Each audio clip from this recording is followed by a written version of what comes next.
A nap lenyugvóban van New York felett. Július 4-e van. Ez Amerika legnagyobb nemzeti ünnepe, a Függetlenség napja.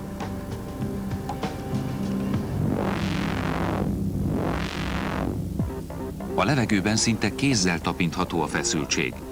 A New Yorkiak a kikötőbe sietnek, hogy megtekintsék a világ egyik leglátványosabb előadását. Az óriási tűzijátékot. A világon mindenhol szeretik a tűzijátékokat, de a New Yorkiaknál senki nem rajong jobban értük. Az egyik áruház épületéből már napok óta irányítják az összehangoltan dolgozó technikusok, tévéstábok, kormányzati és városi tisztviselők munkáját. Rengeteg városi hivatallal és a nekik dolgozó különféle önkéntesekkel, beszállítókkal dolgozunk együtt. Egy ekkora rendezvény lebonyolításához nagyjából 5000 ember összehangolt munkájára van szükség. Rövidesen kezdődik a világ egyik legnagyobb show műsora. A látványért ez az ember, Gary Souza tűzijáték tervező a felelős. Amíg az első rakétákat ki nem lőjük, mindig nagyon izgulok. Azt a részt szeretem a legjobban, mert onnan már tudom, hogy minden működik. Gary Souza tudja, hogy csak egy kísérletet tehet. Jellegéből adódóan egy tűzijátékot nem lehet elpróbálni. Lényegében csak egy esélyt kapunk, és ha nem jön össze, az bizony nagy égés. Az idei tűzijáték minden eddiginél nagyobbnak és látványosabbnak ígérkezik. Ám nem számít, milyen modernnek tűnik, még a leglátványosabb tűzijáték is igen régi technológiákra épül. De vajon hogy csinálják?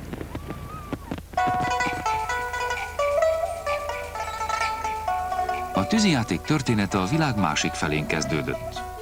A kínai Liuyong városában az emberek mindent tudnak a tűzijátékokról, sőt, maga a város is a tűzijátéknak köszönheti létét. Ez olyannyira igaz, hogy még külön szobrot is állítottak a tünékeny látványosság tiszteletére.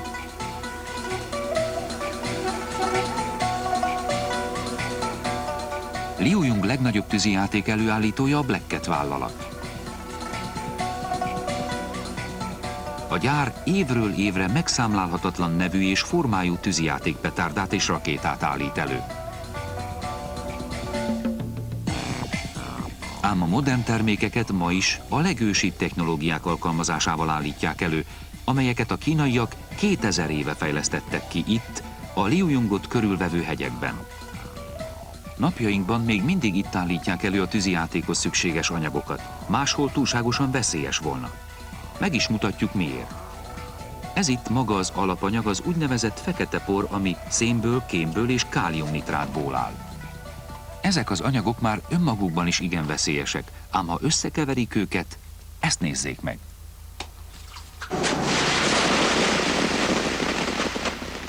A keveréket nappal állítják elő és éjszaka próbálják ki.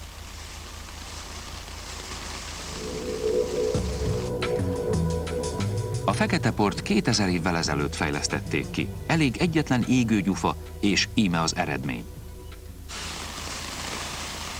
A keverékben a káliumnitrát oxidáló komponensként van jelen. Ha felhevül, oxigén szabadul fel belőle, amitől a többi alapanyag még jobban ég.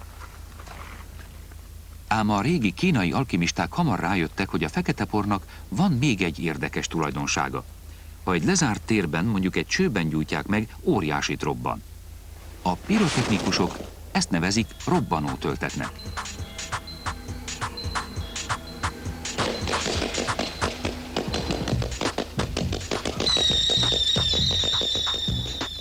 A régiek arra is rájöttek, hogy ha egy lyukat fúrnak a petárda aljára, meg tudják határozni a robbanás irányát is. Így létrejöttek az első rakéták. És ezért repülnek olyan magasra a tűzijáték petárdák.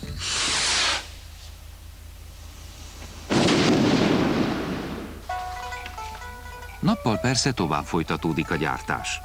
Nem sokára megismerjük a tűzijátékok legmeglepőbb összetevőjét. Ez az, amitől egy egyszerű rakétából mindenféle látványos trükkökre képes lövedék lesz. Hogy jönnek létre ezek a látványos vízesések, fénysugarak, gyűrűk? A A titkos összetevő a rizs. Ezeket a szemcséket puskaporral vonták be. A kínaiak gyöngyöknek nevezik őket. Szárított rizspejvára felvitt lassú égésű puskaporból és ragasztóanyagból készítik őket. Ezek a gyöngyök akadályozzák meg, hogy a puskapor egyszerre robbanjon fel. A látvány fokozására ezeket a gyöngyöket petárdahéjaknak nevezett speciális gömbökbe zárják.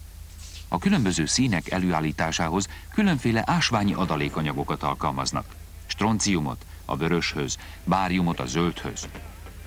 A szikrákat apró alumíniumpelyhekkel állítják elő.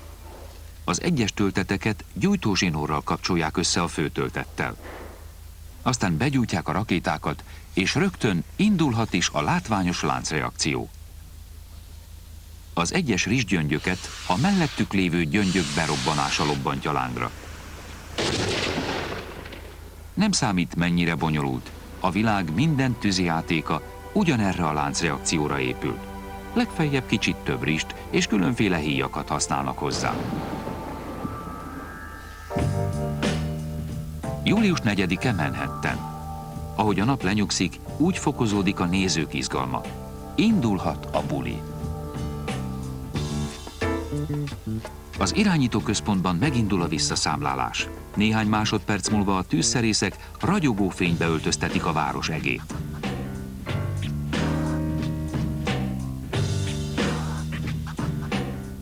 És hirtelen elkezdődik.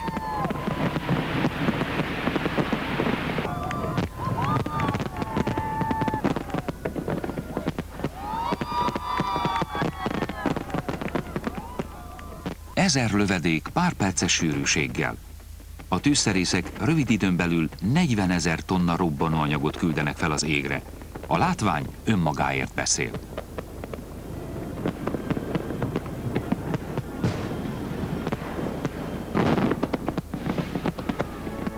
Bár ez a technológia több mint 2000 éves, de a tűzijáték látványosságát eddig semmi sem múlta felül.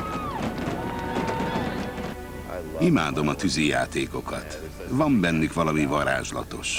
Az ilyen esték után úgy érzem, hogy mindig csak ezzel szeretnék foglalkozni.